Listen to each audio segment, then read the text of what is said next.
Assalamualaikum warahmatullahi wabarakatuh.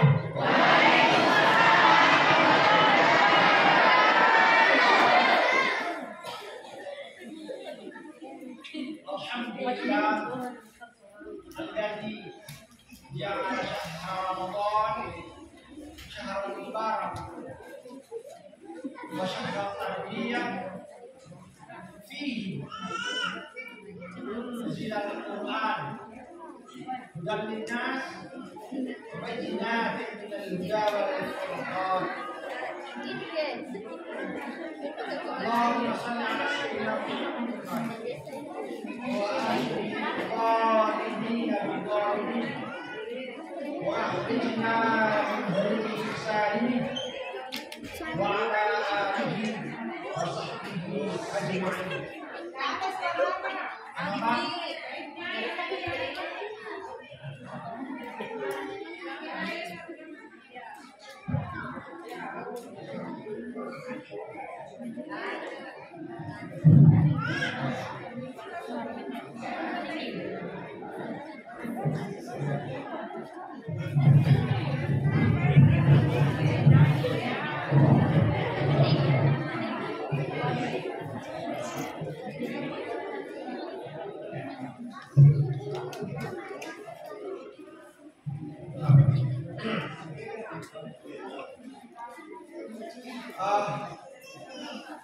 Saya menangkap dialektika dari Pak RW tadi. Sesungguhnya apa disampaikan itulah bagian besar di dalam Al-Quran. Ada dua poin utama disampaikan tadi Pak RW. Informasi basyirah dan informasi nadhirah. Apa itu informasi basyirah? Informasi Al-Quran tentang seperti apa hal-hal yang positif tentang dunia maupun hal-hal yang menggembirakan tentang akhirat. Nadhirah, kritik atau kritik adalah Al-Quran menginformasikan ada kritik terhadap diri kita, ada kritik kepada masyarakat, ada kritik kepada sistem birokrasi. Itu nadhirah, makna luasnya. Jamaah yang dimuliakan Allah, saya menangkap kedua, sesungguhnya poin yang disampaikan tadi Pak RW, itulah keinginan Al-Quran. Bahwa Al-Quran diturunkan untuk kemaslahatan semua manusia. Al-Quran bukan hanya untuk orang Islam saja, tapi semua elemen kemanusiaan. Sangat sekali ini Pak.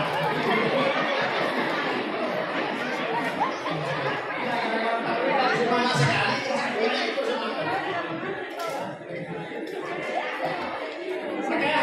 Karena ini adalah malam bersuruh Quran.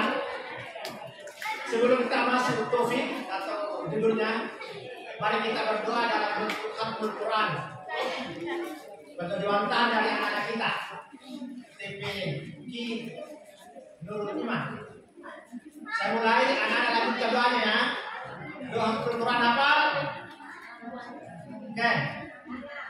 Allahumma rahamna bil Quran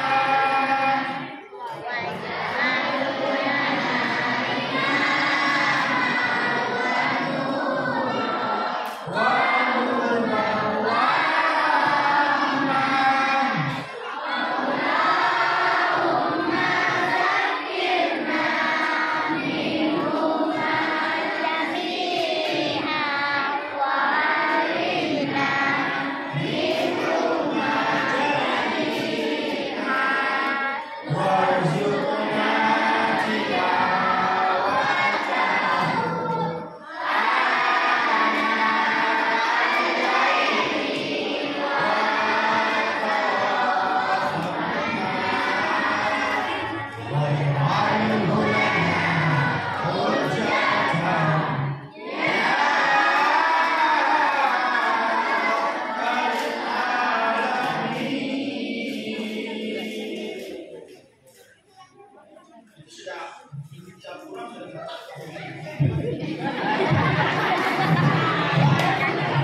sebuah majelis taklim, sebuah kumpulan manusia yang mencari ilmunya Allah dengan dalam ada pujian kepada Allah, ada selawat di dalamnya, yang kita percaya ribuan jutaan malaikat mengitari kita ini malam sampai tembus ke Sidratul Muntaha, melintasi di aras.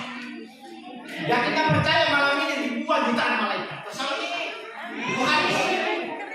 Maka kami memuji ini dari sejak bacalah kitab tentang hadis ada di sini. Ibu bapak bertiga, 5 orang duduk bedah Al-Quran, bedah hadis, dialog politik, tapi dialog politik tentang Islam dan kemajuan peradaban kemanusiaan itu bagian daripada taklim. Jadi Al-Quran mengandung banyak dimensi kehidupan manusia.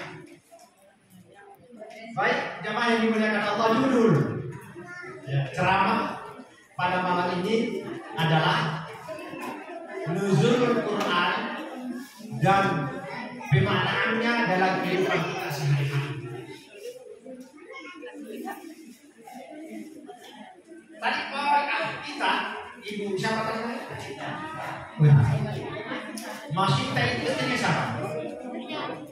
Istri? Firaun kafir atau gimana? Masita? Ibu Masita tadi? Orang beriman? Dijamin oleh Allah masuk surga. Walil kafirina alabun alim. Imam kita sering bahas itu ayat, saya sering ingat di rumah saya. Walil kafirina alabun alim. Walil mu'minin jannah. Kok bisa sih? Al-Quran bercerita tentang itu. Jadi Ibu Masita namanya bagus, suaranya bagus, bacaan Qurannya bagus. Saya bilang nih, waktu muda Ibu Masita yang saya 3 kali ayat. Bagus luar biasa. Dan umur yang sudah mendekati. Ya. Oh begitu. Baik jamaah yang dimuliakan Allah.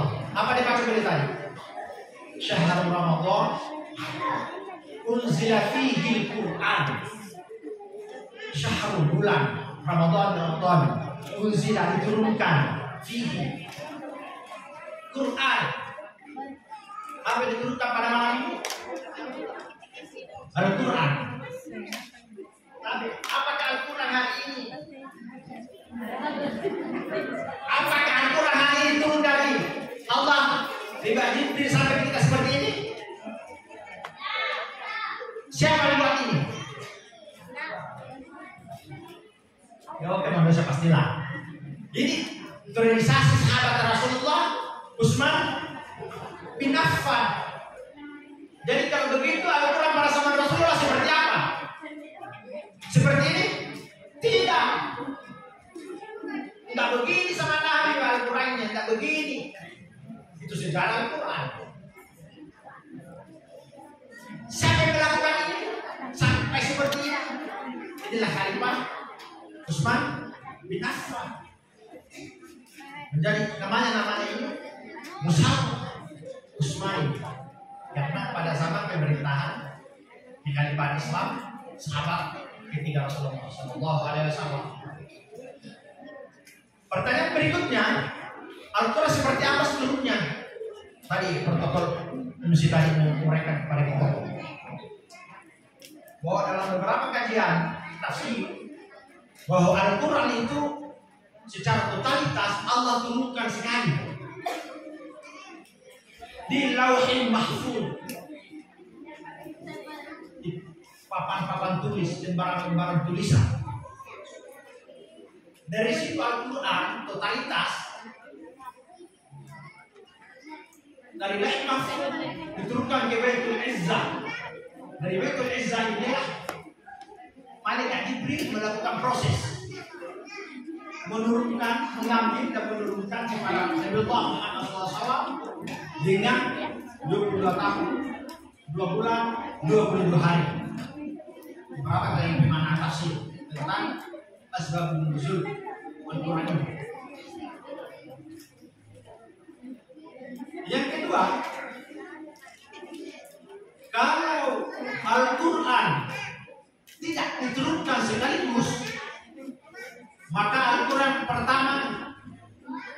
Yang diturunkan surah apa anak-anak sekalian? Surah Al-Alaq. Surah Al-Alaq. Apa satu surah sekaligus? Berapa ayat turun? 1 sampai.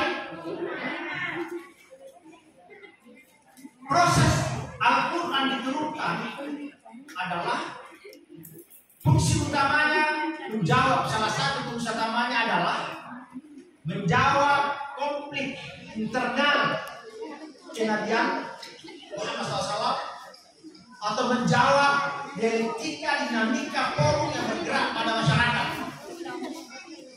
Makanya Al-Quran menjadi sebuah hudan linnas, petunjuk bagi semua manusia. Jemaah yang dimuliakan Allah, ketika Al-Quran diturunkan, saat itu beberapa penasihat berkata bahwa Jibril menjadi malaikat the best, paling mulia di antara malaikat itu, karena dia memproses penurunan Al-Quran sehingga derajatnya sangat mulia. Jibril Muhammad SAW di antara penasihat berkata bahwa kenapa Rasulullah paling the best di antara para nabi, karena Rasulullah menerima Al-Quran. Kota Mekah saat itu gersan akidah, gersan akhlak, hancur akhlak, pola ketuhanannya beragam, penyembah patung, ratusan patung di Ka'bah, hancur. Al-Quran turun di Mekah menjadi dinamis, masyarakatnya menjadi baik secara pelan-pelan. Makanya ada disebut dengan Al-Quran yang diturunkan di ayatul makkiyah dan ciri-cirinya pendek-pendek. Menyebut ya ayuhan nas, baik manusia, yang bercerita tentang hari kiamat, pembalasan. Itu ciri-cirinya dari ayat-ayat yang diturunkan di Mekah. Madinah saat itu juga menjadi tanah pertanian masih sebagian gersang, tidak terlalu subur. Masyarakatnya juga masih masyarakat yang terjadi perkembangan yang tidak harmonis, misalnya tidak benar. Al-Quran hadir menjadi Madinatul Munawwarah, kota yang terang benderang, kota yang bercahaya, dan asbab ada Al-Quran. Mari kita bedah dalam konteks itu. Kalau ada rumah, kata Nabi, rumah yang tidak pernah dibacakan Al-Quran, maka ibarat kuburan. Bu, di rumah tadi ada sih Al-Quran? Di rumah terbaca sih Al-Quran? Ya pastilah.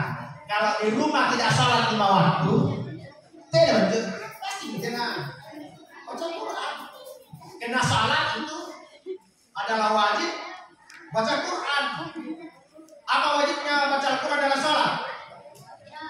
Cukup Al-Fatihah, Pak. Bu, kalau tiba-tiba Hasan jadi imam, Wallahi, amin, Allahu Akbar.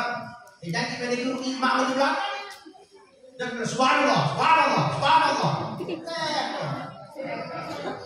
Karena sasaran secara hukum. Tapi secara ihsan meningkat, baca penting surah lah Pak Imam supaya dapat pahala sunnah, walau ayat, walaupun satu ayat. Nanti ya salah tarawih dulu kata sudah waktu baca Yasin, Allahu Akbar, Allahu Tanzil kitabil raiba fihi, dari tanzil kitabil raiba fihi, Allahu Akbar. Ya.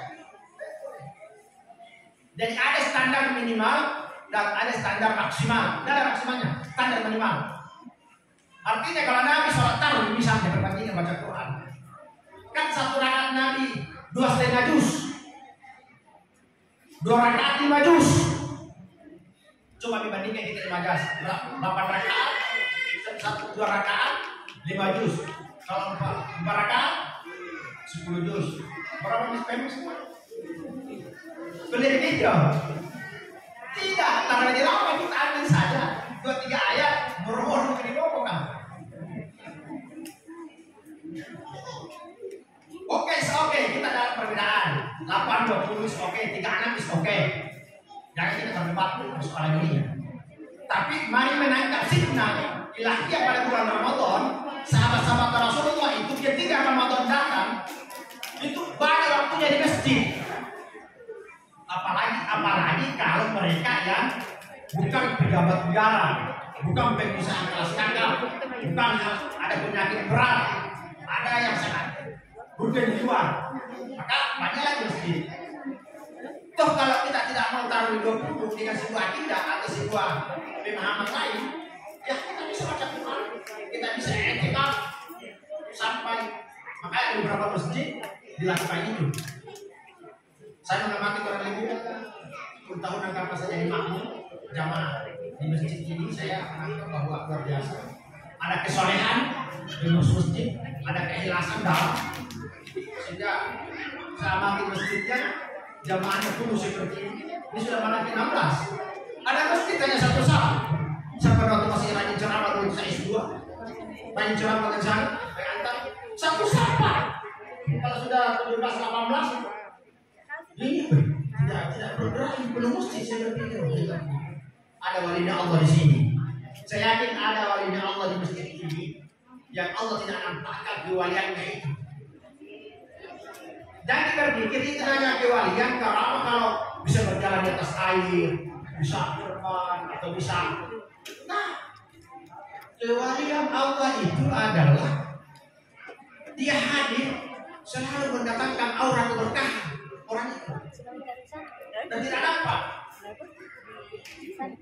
Ada juga wali nampak, ada juga wali tersembunyi.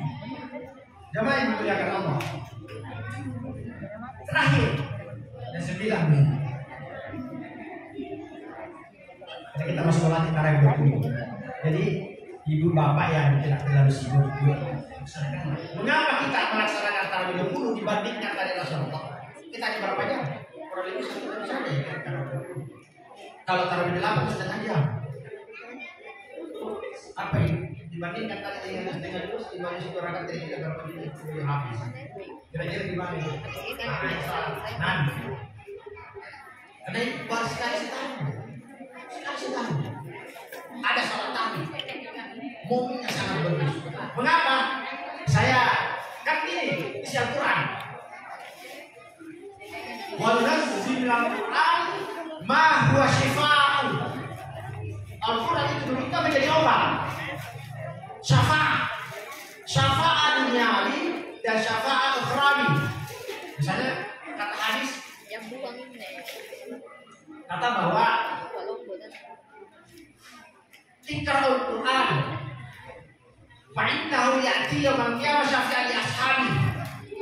Baca oleh Al-Quran yang mudah bagi kamu, yang enak. Karena sesungguhnya pada hari kiamat datang memberi syafaat.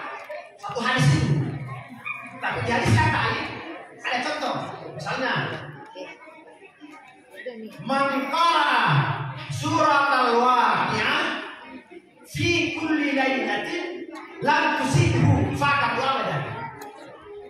Siapa orang yang baca surat al-waqi'ah fi kulli lailatin tiap-tiap malam lam tusibhu faqat abadan, akan tidak akan ditimpa orang itu kemiskinan yang menjadi kemiskinan yang sangat menghilangkan ketidakberdayaan sebagai manusia sehingga kaya masuk menjadi musuh atau tidak kekafiran. Itu pesan santri itu. Karena semua santri jangan tidur kalau tidak baca surat Al-Waqi'ah. Semua orang tua miskin menderita di kampung, jangan yang percaya dengan karamah bertanya surat Al-Waqi'ah kau baca di pasantren ini tidak. Nah ini tidak tahu di kampung. Kita ratusan di pondok, puluhan. Semua santri masih apa itu surah. Banyak teman-teman saya yang disimpan orang tuanya masuk ke pesantren, sekarang sudah pak, sekarang sudah ngerti, ada yang jadi bupati. Sekarang apa melapis? Itu disebut. Kenapa saya tinggalkan itu surat Al-Waqi'ah? Nilai lagi. Pantas saya tidak jadi bupati karena saya kadang-kadang tinggalkan. Contoh. Yang kedua, misalnya ada ayat Al-Quran kan menjadi syafi'an, obat zahir maupun obat batin. Kan kalau obat batin itu kata Al-Quran, wa man a'rada an dzikri fa inna lahu ma'isyatan dhanka wa nahsyuruhu yawmal qiyamah. Misalnya, kalau ada orang yang tidak mau mengingat Allah, tidak mau baca Quran, tidak mau salat, pasti hidupnya itu dalam kesempitan, kesusahan yang berat dalam dirinya.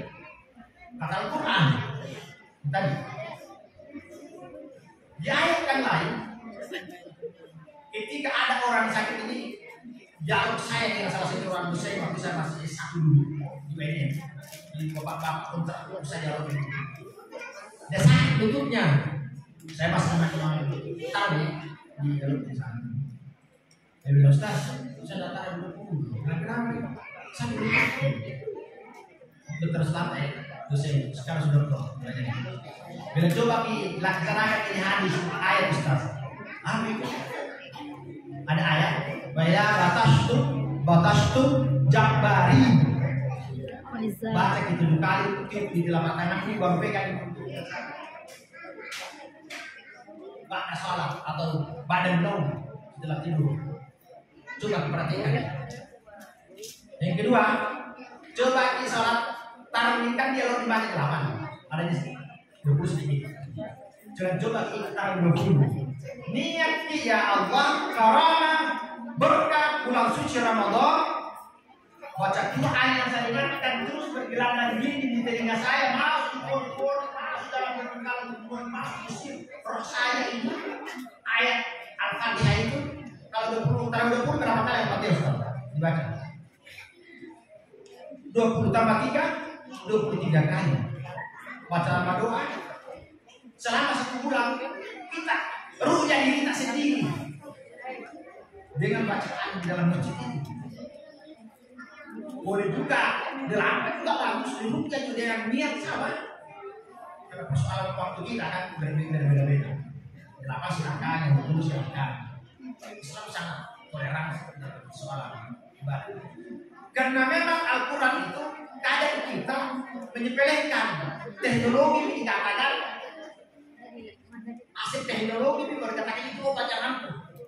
Padahal Al-Quran punya kandungan rahasia yang jauh masih belum tuntas diurai oleh teknologi tentang orang rahasia keajaiban yang dikandung banyak sekali. Peneliti Jepang yang meneliti tentang tumbuhan atau air yang selalu dibacakan ayat Quran, efeknya akan berbeda dengan yang tidak pernah dibacakan. Hasil tanaman. Saya pengalaman orang Polmas, saya juga ceramah di kampung-kampung pesantren ini. Bilang pertahankan ditaruh dulu di kampung ini, kita yakin dan percaya itu ribuan jutaan malaikat terus hadir. Kan kita selesai jam 12 malam, di kampung 12 malam. Al-Quran dibaca Pak, dari nanti terus dibaca Al-Quran, zikir terus bergelindak, atmosfer ayat dibaca itu bergelandan gini terus itu berputar bersama, menembus. Itu rahasianya. Mekah Madinah sampai sekarang itu tidak akan melakukan kehancuran selama ada orang muslim ngaji. Selama muslim sholat, kalau sholat sudah kan, tapi ngaji belum tentu sholat. Masih ada orang muslim zikir. Ya zikir kan. Sebenarnya kemarin malam judul saya mau saya angkat adalah Al-Quran sebagai zikir. Tapi tidak jadi, ternyata saya diberi asal usul ya betul Quran. Sama bahwa terakhir Al-Quran disebut dengan Al-Zikra. Al-Quran dengan berbagai macam tadi Al-Furqan, Al-Huda, Al-Bayyinah, Al-Nur dan lain sebagainya. Salah satu makna dari Al-Quran Al-Zikra. Zikir. Maka jadikan ayat Al-Quran sebagai zikir karena zikir itu adalah salah satu power, kekuatan. Maka sekarang kalau banyak konflik politik, konflik ekonomi, konflik rumah tangga, banyak membaca Quran. Dengan dinasti tawasul, kalau bagi orang tua tawasul silakan dengan asbab saya baca surah Yasin al-Kahfi malam ini ya Allah. Persoalan rumah tangga kamu komplit, hampir saya bercerai istri atau suami itu, damaikan dengan terang berkali ayat ini. Bagian pro dan kontra, lain lagi kajiannya. Sebagai kesimpulan, jamaah yang dimuliakan Allah, saya terima jamaah ibu bapak. Selama ini mungkin ada kesalahan, lewat dengan mimbar ini saya mohon maaf.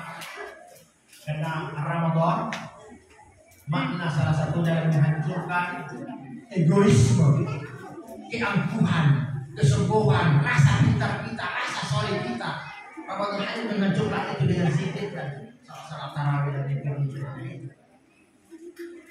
Ramadan hadir memberikan keberkahan, rahmat. Karena berkah Ramadan orang yang berpuasa itu bapak tidak ada yang meninggal gara-gara puasa. Tidak ada sakit karena puasa. Coba orang penyakit mah, ketika dia di luar Ramadan dia puasa sembuh penyakit mah setelah pada Ramadan. Pengalaman saya adalah makhluk. Saya sebelum Ramadan saya parah ini. Bismillah Allah kasih kesehatan buat kamu dengan berkahnya puasa di siang hari, yang mulai di malam hari, angkat penyakit saya Allah, mudah kasih dalam saya Allah. Ya, sampai sekarang sudah 17 Ramadan. Saya pada juga sih mau operasi, tapi karena saya bertawassul kepada Quran dan bacaan-bacaan imam, hingga sampai sekarang masih saya diberi amanah. Imam. Malam ini, ya bukan ceramah lah, berdiskusi dengan bapak yang mulia. Karena saya yakin ada bapak wali-wali Allah yang bersembunyi di depan saya. Ada ibu wali Allah yang selip dengan Rabi'atul Adawiyah. Ada wali di belakang selip dengan Rabi'atul Adawiyah. Satu perempuan yang saleh yang dijamin oleh satu masjid. Dia ada salah.